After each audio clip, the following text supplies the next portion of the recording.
Assalamualaikum warahmatullahi wabarakatuh. Perkenalkan, nama saya Dino Suryo Nugroho dari kelas 3B Peternakan dengan NIM 2019-051. Di sini saya akan menjelaskan tentang saluran pencernaan pada unggas. Saluran pencernaan pada unggas yang pertama yaitu mulut. Yang kedua esofagus atau tenggorokan. Yang ketiga crop atau tembolok. Yang keempat proventriculus. Yang kelima gizzard. Yang keenam usus kecil. Yang ketujuh usus buntu. Yang kedelapan usus besar. Dan yang kesembilan kloaka. Di sini saya akan menjelaskan saluran pencernaan yang pertama yaitu mulut.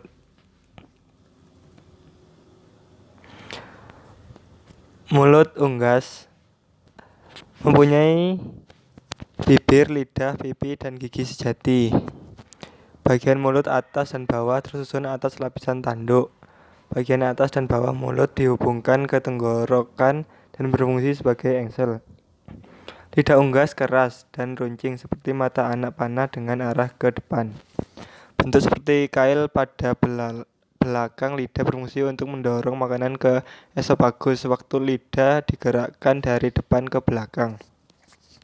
Lidah berfungsi untuk membantu menelan makanan. Kelenjar saliva mengeluarkan sejenis mukosa yang berfungsi sebagai pelumas makanan untuk mempermudah masuk ke esofagus. Di dalam mulut tidak diproduksi amilase. Air diambil dengan cara menyendok saat minum dengan menggunakan paruh dan masuk ke dalam kerongkongan setelah kepala mengangkat dengan memanfaatkan gaya gravitasi.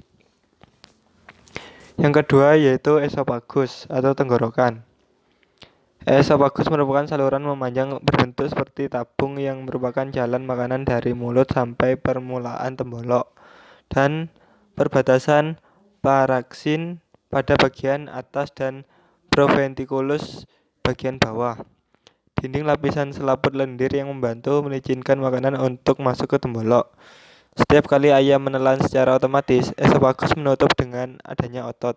Fungsi esofagus adalah menyalurkan makanan ke tembolok. Yang ketiga yaitu crop atau tembolok. Crop mempunyai bentuk seperti kantong atau pundi-pundi yang merupakan perbesaran dari esofagus.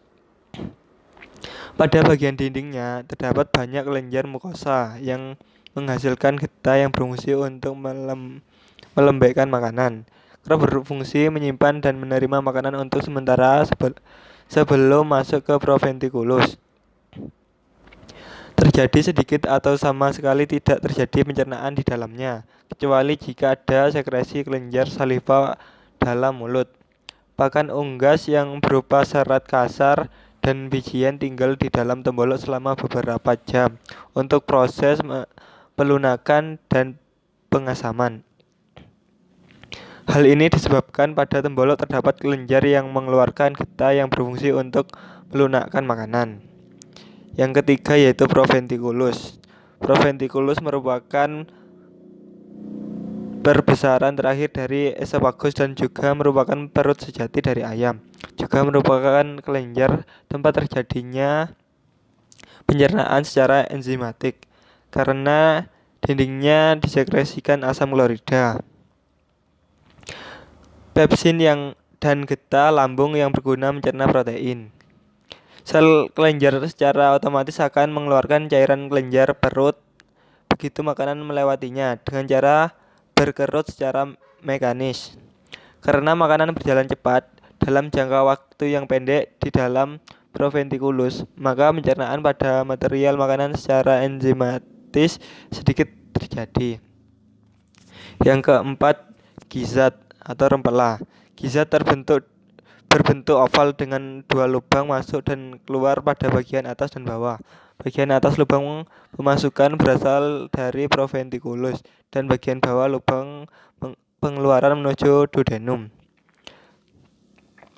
Besar kecilnya empedal dipengaruhi oleh aktivitasnya. Apabila ayam dibiasakan diberi pakan yang sudah digiling, maka empedal akan lisut. Gizzard disebut pula otot perut yang terletak di antara proventriculus dan batas atas dari intestine. Gizzard mempunyai otot-otot yang kuat sehingga dapat menghasilkan tenaga yang besar dan mempunyai mukosa yang tebal. Perototan empedal dapat melakukan gerakan meremas kurang lebih 4 kali dalam 1 menit. Fungsi gizat adalah untuk mencerna makanan secara mekanis dengan bantuan grit dan batu-batu kecil yang berada dalam gizat yang ditelan oleh ayam. Partikel batuan ini berfungsi untuk memperkecil partikel makanan dengan adanya kontraksi otot dalam gizat sehingga dapat masuk ke saluran intestine. Yang kelima yaitu usus kecil. Usus kecil memanjang dari ventriculus sampai large intestinum dan terbagi atas 3 bagian yaitu duodenum, jejunum, dan ileum.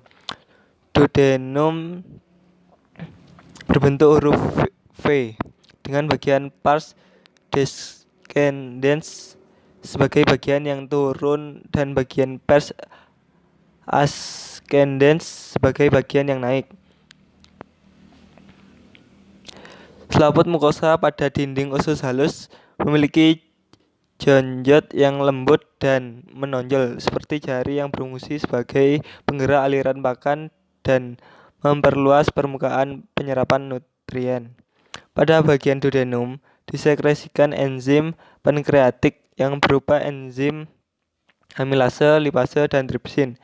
Ada beberapa enzim yang dihasilkan oleh dinding sel dari small intestine atau usus kecil yang dapat mencerna protein dan karbohidrat. Pencernaan pakan ayam di dalam usus kecil secara enzimatik dengan berfungsinya enzim-enzim terhadap protein, lemak, dan karbohidrat. Protein oleh pepsin dan kemotripsin akan diubah menjadi asam amino. Lemak oleh lipase akan diubah menjadi asam lemak dan gliserol. Karbohidrat oleh amilase akan diubah menjadi disakarida dan kemudian menjadi monosakarida.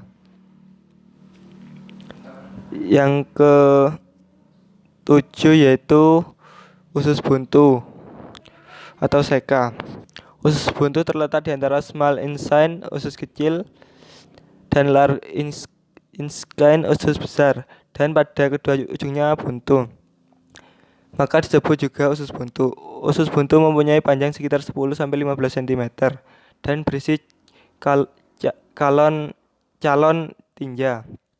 Fungsi utama sesa atau usus buntu secara jelas belum diketahui, tetapi di dalamnya terdapat sedikit pencernaan karbohidrat dan protein dan absorpsi air.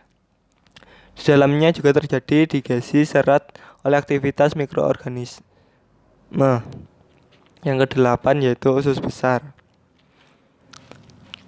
Usus besar berupa saluran yang mempunyai diameter 2 kali dari diameter small atau usus buntu dan berakhir pada kloaka. Usus besar paling belakang terdiri dari rektum yang pendek dan bersambung dengan kloaka. Pada usus besar terjadi resorpsi air untuk meningkatkan kandungan air pada sel tubuh dan mengatur keseimbangan air pada unggas. Yang ke-9 adalah kloaka. Kloaka merupakan bagian akhir dari saluran pencernaan. Kloaka merupakan lubang pelepasan sisa-sisa digesti urin dan merupakan muara saluran produksi air kencing yang sebagian berupa endapan asam urat dikeluarkan melalui kloaka bersama tinja dengan bentuk seperti pasta putih. Pada kloaka terdapat 3 muara saluran pelepasan yaitu urodeum sebagai muara saluran kencing dan kelamin, coprodeum sebagai muara saluran makanan, dan proptodeum sebagai lubang keluar dan bagian luar yang berhubungan dengan udara luar disebut ven. Kloaka juga bertaut dengan bursa ventriculus pada sisi atas berdekatan pada sisi luarnya. Kloaka pada bagian terluar mempunyai lubang pelepasan yang disebut ven, yang pada betina lebih lebar dibanding jantan karena merupakan tempat keluarnya telur. Organ tambahan dalam saluran pencernaan unggas, yaitu hati, pankreas, dan limpa. Hati. Yang pertama yaitu hati. Hati terletak di antara giza dan empedu, berwarna kemerahan dan terdiri dari dua lobus, yaitu lobus dexter dan sinister. Hati mengeluarkan cairan berwarna hijau kekuningan yang berperan dalam emulsikan lemak.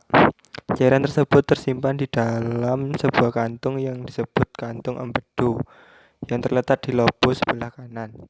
Makanan yang berada pada duodenum akan merangsang kantung empedu untuk mengkerut dan menumpahkan cairan empedu. Hati juga menyimpan energi siap pakai atau glikogen dan menguraikan hasil sisa protein menjadi asam urat yang dikeluarkan melalui ginjal. Yang kedua yaitu pankreas. Pankreas terletak pada lipatan duodenum. Pankreas mensekresikan cairan pankreas ke duodenum melalui ductus pancreatius dan menghasilkan enzim yang mendigesti karbohidrat, lemak, dan protein. Yang ketiga yaitu limpa. Limpa berbentuk agak bundar, berwarna kecoklatan, dan terletak pada titik antara proventriculus, giza, dan hati.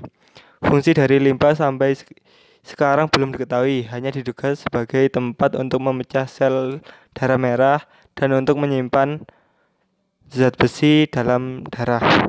Sekian presentasi dari saya. Apabila ada kesalahan mohon dimaafkan. Wassalamualaikum warahmatullahi wabarakatuh.